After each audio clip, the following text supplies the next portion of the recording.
नमस्कार, आप सभी को राजेश मेश्राम का आपके अपने YouTube channel good to know by Rajesh में। तो आज हम बात करेंगे एक ऐसे इंटरेस्टिंग टॉपिक का, एक ऐसी इन्वेस्टमेंट का जिसमें अगर आपने आज से 11 साल पहले इन्वेस्ट किया होता 2000 रुपये, तो आज की डेट में आपके अकाउंट में होते 7 करोड़ रुपए। जी हाँ दोस्तों, मैं बात कर रहा हूँ बिटकॉइन की, एक ऐसी पॉपुलर इन्वेस्टमेंट की जो आज की डेट में बहुत ही पॉपुलर है, फेमस है, ट्रेंड में है और हम में से बहुत सारे लोग इसमें इन्वेस्ट करना चाहते हैं और इसके बारे में जानना चाहते हैं। अगर आप मेरे चैनल पे पहली बार आए हैं तो प्लीज़ चैनल को सब्सक्राइब करें और बेल आइकन ज़रूर प्रेस करें। तो हम इस वीडियो में समझेंगे कि बिटकॉइन आखिर है क्या, व्हाट इज़ बिटकॉइन, बिटकॉइन काम कैसे करता है और क्या हमें बिटकॉइन में इन्वेस्ट करना चाहिए या नहीं चाहिए। तो बिना समय की बर्बादी के चलिए शुरू करते हैं। बिटकॉइन क्या है? बिटकॉइन को हम बहुत ही आसान भाषा में समझने की कोशिश करते हैं। तो बिटकॉइन एक ऐसी डिजिटल करेंसी है जिसको क्रिप्टो करेंसी भी कहा जाता है, जिसको ना ही आप छू सकते हो ना ही आप कैरी कर सकते हो, बट हाँ, आप इसमें इन्वेस्ट ज़रूर कर सकते हो और इसका इन्वेस्ट किया हुआ अमाउंट आपके इंटरनेट वॉलेट में रहता है, जिसको आप बाद में या तो यूज़ कर सकते हो ट्रांजैक्शन करने के लिए या तो आप उसको सेल कर सकते हो प्रॉफिट कमाने के लिए। तो ये है बिटकॉइन। अब बिटकॉइन लॉन्च कैसे हुआ और किसने किया? बिटकॉइन का आइडिया प्रपोज किया था 2008 में संतोशी नाकामोवा ने, जो कि 2009 में लॉन्च हुआ। तो अब इस आइडिया में क्या था? तो संतोशी नाकामोवा ने बताया कि डिजिटल करेंसी होगी बिटकॉइन और जब भी पर्सन ए और पर्सन बी के बीच में ट्रांजैक्शन होगी, उसके बीच में कोई भी गवर्नमेंट बॉडी नहीं होगी, कोई भी फाइनेंशियल इंस्टीट्यूशन नहीं होगी। तो बिटकॉइन और क्रिप्टो करेंसी इसी कॉन्सेप्ट पे काम करते हैं कि अगर मुझे पर्सन ए से पर्सन बी में ट्रांजैक्शन करनी है तो इसके बीच में कोई भी इंटरमीडिएटरी नहीं है, कोई भी गवर्नमेंट बॉडी नहीं है, कोई भी प्राइवेट फाइनेंशियल या कोई भी फाइनेंशियल इंस्टीट्यूशन नहीं है। So this is how bitcoin works. इसी तरीके से बिटकॉइन की ट्रांजैक्शंस कैरी ऑन होती है। अब इसको और अच्छी तरीके से समझने के लिए थोड़ा सा हमें हिस्ट्री पे जाना होगा और उसको समझना पड़ेगा। तो पहले क्या होता था, जब भी ट्रांजैक्शंस करनी होती थी हमें बार्टर सिस्टम यूज़ करते थे, जहाँ पर अगर मुझे किसी से कोई सामान लेना है तो मैं उसको अपना सामान दे देता था और रिटर्न में जो उसका सामान या उसकी सर्विस होती थी वो मैं ले लेता था। लेटर ऑन ये इम्प्रूव हुआ गोल्ड की ट्रांजैक्शंस के साथ। मतलब अगर मुझे कहीं से कोई ट्रांजैक्शंस करनी होती थी तो मैं गोल्ड को कैरी करता था, गोल्ड को देता था और उसके बदले में जो सर्विसेज या जो भी मुझे प्रोडक्ट चाहिए होता था मैं वैसे ट्रांजैक्शन करता था। लेकिन अब गोल्ड भी कैरी करना रिस्की था और भारी भी रहता था गोल्ड को कैरी करना। तो बाद में फॉर्मेशन हुआ करेंसी का। तो करेंसी जो कि हम आज की डेट में यूज़ करते हैं, इंडिया में इसे रुपीज़ कहा जाता है, यूएस में डॉलर। तो आज की डेट में जो हमारा मोड ऑफ ट्रांजैक्शन करने का है, फाइनेंशियल ट्रांजैक्शन करने का है, वो है करेंसी। तो हम करेंसी देते हैं अगर मुझे किसी शॉप पे जाना है और उसके बदले में मैं सर्विसेज या प्रोडक्ट खरीदता हूँ। लेकिन अब इस करेंसी को गवर्न कौन करता है? उसको एक सेंट्रल बॉडी गवर्न करती है। जैसे कि इंडिया में उसे गवर्न करता है आरबीआई। तो आरबीआई एक ऐसी बॉडी है जो हमें राइट्स देती है कि आप इस करेंसी को यूज़ करके कोई भी प्रोडक्ट परचेज कर सकते हो। तो ये बेसिकली कॉन्सेप्ट है आज की डेट में फाइनेंशियल ट्रांजैक्शन को कैरी आउट करने का। लेकिन अब क्रिप्टो करेंसी या बिटकॉइन, इस करेंसी के थ्रू आप अगर ट्रांजैक्शन करते हैं तो कोई भी बीच में बॉडी नहीं रहती है इसमें। तो इसके कुछ फ़ायदे भी हैं और इसके कुछ नुकसान भी हैं। तो चलिए हम बात करते हैं इनके कुछ फ़ायदे और इनके कुछ नुकसान। तो बिटकॉइन के फ़ायदे क्या हैं? बिटकॉइन का पहला फ़ायदा है देयर इज़ नो इंटरमीडिएटरी। इसका मतलब इसके बीच में कोई भी बॉडी नहीं है। तो कोई भी अगर आप ट्रांजैक्शन करते हैं वो आप किसी के ऊपर डिपेंड नहीं है, वो ईजिली आप कर सकते हैं। इसी की वजह से जो इसका सेकंड बेनिफिट है वो ये है कि ट्रांजैक्शन बहुत फास्ट होती है इसके अंदर। इसमें आपको वेट नहीं करना है। जैसे कि अगर आप बैंक के थ्रू भी ट्रांजैक्शन करते हैं तो बहुत सारी ट्रांजैक्शंस में आपको वेट करना पड़ता है जब तक प्रॉपर अप्रूवल्स नहीं आ जाते या बैंक आपको गो अहेड नहीं देता। तो ट्रांजैक्शंस आर वेरी फास्ट। अगर मैं टाइम की बात करूँ तो कुछ सेकंड से लेकर कुछ मिनटों में यहाँ पे ट्रांजैक्शंस कंप्लीट हो जाती हैं। इसका तीसरा बेनिफिट ये है लेस चार्जेस या नो चार्जेस। तो अगर मुझे यहाँ से अपने फ्रेंड जो कि यूएस में है, अगर वहाँ पे ट्रांजैक्शन करनी है, उसको पैसे देने हैं, तो मेरे को बहुत ही कम फीस या बिल्कुल ना के बराबर फीस पे करनी है। पर अगर मैं वही ट्रांजैक्शन बैंक के थ्रू पे करता हूँ तो मुझे एक अच्छी खासी फी बैंक को पे करनी पड़ती है। तो ये इसका तीसरा फ़ायदा है। और इसका चौथा फ़ायदा है there is no geographical boundaries.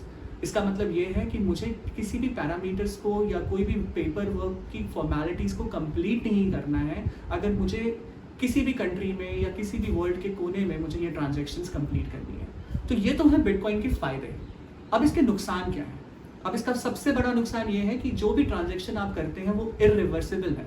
इसका मतलब अगर आपने एक बारी पर्सन ए ने पर्सन बी को ट्रांजैक्शन कर दी तो वो वापस नहीं आ सकती। बैंक, उसके कंपैरिजन में अगर हम बैंक की बात करते हैं तो बैंक के पास डेटा अवेलेबल होता है ए और बी का, तो अगर कभी ऐसा होता है तो चांसेस आर देयर जहाँ पे ट्रांजैक्शन वापस हो सकती है। तो ये इसका पहला डिसएडवांटेज है। इसका दूसरा डिसएडवांटेज ये है कि ब्लैक मार्केटिंग के लिए और ब्लैक मार्केट में मतलब कोई भी इलीगल एक्टिविटीज़ के लिए लोग इसको यूज़ कर सकते हैं क्योंकि बीच में कोई भी बॉडी नहीं है। तो ये इसका दूसरा डिसएडवांटेज है। और इसका तीसरा डिसएडवांटेज ये है, ये बहुत ही वोलाटाइल है क्योंकि इसके बीच में कोई गवर्नमेंट बॉडी नहीं है। तो यू नेवर नो कि फ्यूचर में ये डाउन जाएगा, ये मतलब फ्यूचर में ये अप जाएगा या कितना डाउन होगा। तो ये इसका तीसरा डिसएडवांटेज है। तो ये तो है बेनिफिट्स और डिसएडवांटेजेस ऑफ बिटकॉइन। अब बिटकॉइन काम कैसे करता है? अब हम बहुत ज़्यादा टेक्निकलिटीज़ में नहीं जाएंगे और बहुत ही ईजी लैंग्वेज में मैं कोशिश करता हूँ आपको इसको समझाने की। तो बिटकॉइन काम करता है ब्लॉकचेन के थ्रू। अब ये ब्लॉकचेन क्या होता है? अब मैं आपको समझाता हूँ। ब्लॉक्स बेसिकली वो डेटाबेस है जहाँ पर जो भी ट्रांजैक्शन होती हैं वो वहाँ पे स्टोर हो जाती हैं। तो चाहे ए बी से ट्रांजैक्शन कर रहा है, बी सी से करता है, सी डी से करता है, ये सारी ट्रांजैक्शन एक ब्लॉक के अंदर फीड हो जाती है।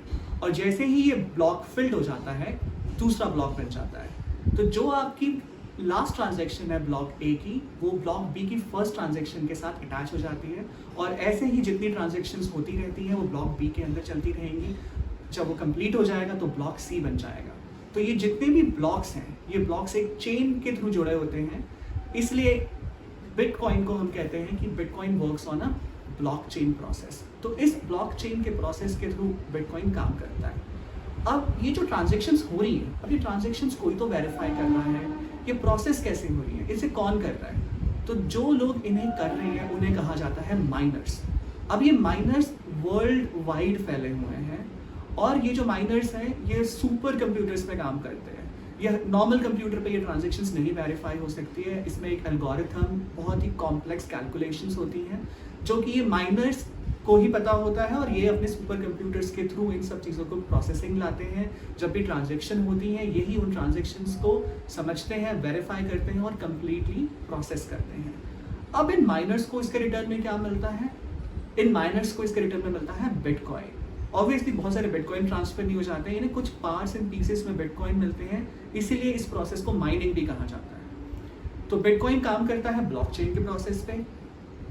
बिटकॉइन को ये जो ब्लॉकचेन के प्रोसेस में जो इनके ट्रांजैक्शन वेरीफाई करते हैं उन्हें कहते हैं हम माइनर्स। और माइनर्स को इन द रिटर्न क्या मिलता है? माइनर्स को इन द रिटर्न बिटकॉइन ही मिलते हैं। तो this is how the bitcoin works. अब हम में से बहुत सारे लोगों को ये क्वेश्चन होगा क्या बिटकॉइन लीगल है?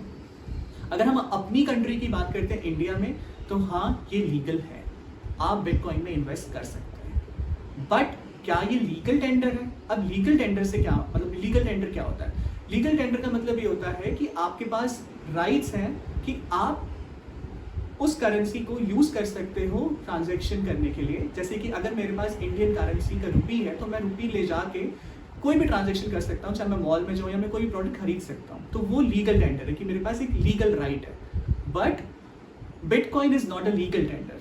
इसका मतलब है कि मैं बिटकॉइन को ले जाके कोई भी ट्रांजैक्शंस नहीं प्रोसेस कर सकता हूँ। मतलब मैं किसी शॉप में जाके कोई चीज़ खरीद नहीं सकता हूँ। हाँ, मैं उसमें इन्वेस्ट करके जरूर रख सकता हूँ अपने इंटरनेट वॉलेट में। तो लीगल है बट ये लीगल टेंडर नहीं है। बस हम सबके लिए गुड न्यूज़ है कि एल सल्वाडोर, जो कि सेंट्रल अमेरिका में एक कंट्री है, यहाँ पर ये लीगल टेंडर बन चुका है। तो हाँ, आपके पास अगर बिटकॉइन है तो आप मार्केट में जाएं, किसी भी शॉपिंग प्लेस में जाएं, आप बिटकॉइन को दीजिए और आप ट्रांजैक्शन कर सकते हैं। तो वो लीगल टेंडर बन चुका है। तो हो सकता है इन फ्यूचर हमारी कंट्री में भी ये लीगल टेंडर बन जाए, लेकिन हाँ आज की डेट में नहीं है।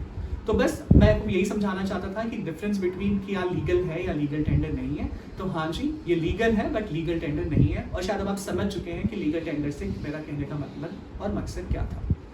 तो चलिए अब बढ़ते हैं और समझते हैं कि क्या मुझे बिटकॉइन में इन्वेस्ट करना चाहिए या मुझे बिटकॉइन में इन्वेस्ट नहीं करना चाहिए। अब इन्वेस्ट करें या ना करें ये आपके ऊपर भी डिपेंड करता है और आपकी रिस्क टेकिंग कैपेबिलिटीज पे भी डिपेंड करता है। बिटकॉइन का जो मार्केट है, वो बिटकॉइन जो है बहुत ही वोलाटाइल है।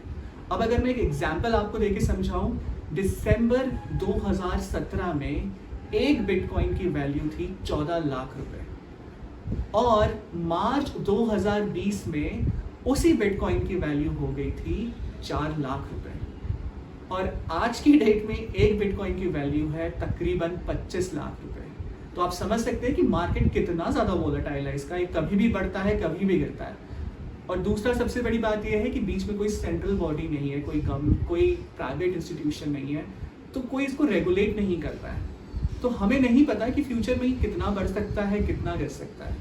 तो ये आपकी रिस्क टेकिंग कैपेबिलिटीज पे डिपेंड करता है कि आपको इसमें इन्वेस्ट करना चाहिए या इन्वेस्ट नहीं करना चाहिए। अब एक बहुत ही फेमस डायलॉग है कि इश्क है तो रिस्क है। तो अगर आप वो रिस्क लेना चाहते हैं तो बिटकॉइन में ज़रूर इन्वेस्ट करें और उसका प्रॉफिट भी आपको मिल सकता है। और एट द सेम टाइम अगर आपको लॉस हो जाए तो अगर आपको लगता है कि आप वो लॉस संभाल सकते हैं और आपका एक सरप्लस का अमाउंट उसमें जा रहा है तो it's good for you. But हाँ, मैंने बहुत सारे लोगों से सुना है कि वो लोन ले रहे हैं, दोस्तों से पैसा ले रहे हैं और बिटकॉइन में इन्वेस्ट कर रहे हैं बहुत ही जल्दी अमीर बनने के लिए। लेकिन अमीर बनना दोस्तों, there is no shortcut. Luck जरूर फैक्टर कभी कभी काम कर जाता है, ऐसा ज़रूर हो जाता है, बट हर किसी के साथ लक या लॉटरी वाला सिस्टम काम नहीं करता। तो जब भी आप इन्वेस्टमेंट करें बहुत ही सोच समझ के करें, बहुत ही ध्यानपूर्वक करें। और अगर आप बिटकॉइन में इन्वेस्ट करना चाहते हो तो आप अपनी सैलरी का या अपने इन्वेस्टमेंट का वो पार्ट इसमें इन्वेस्ट करें जिसका अगर गलती से अगर उसमें आपको लॉस भी हो गया या आपको प्रॉफिट नहीं भी मिला तो आपको गम नहीं होना चाहिए, आप उस लॉस को झेल पाएं। तो आशा करता हूँ दोस्तों आपको जो मैंने बताया है बिटकॉइन के बारे में आपको समझ में आएगा। मैंने बहुत कोशिश करी है इसको बहुत ही सिंपल रखने के लिए, एक ईजी लैंग्वेज में रखने के लिए, ताकि अगर कोई छोटा बच्चा भी इसे देख रहा है तो वो भी समझ जाए कि बिटकॉइन आखिर में है क्या और ये कैसे काम करता है। तो प्लीज़ लाइक करें, सब्सक्राइब करें, शेयर करें। और हाँ, अगर आप इसके बारे में मुझसे कोई भी इन्फॉर्मेशन जानना चाहते हैं तो आप मेरे ईमेल आईडी जो कि है goodtoknow@rajesh@gmail.com इस पे भी आप ईमेल कर सकते हैं और बिटकॉइन के बारे में या और भी किसी इन्फॉर्मेशन के बारे में आप मुझसे पता कर सकते हैं। तो शुक्रिया दोस्तों वीडियो को वॉच करने के लिए यहाँ तक। स्वस्थ रहें, मस्त रहें, खुश रहें और जल्दी ही मिलते हैं अपने नए आने वाले वीडियो से। टाटा।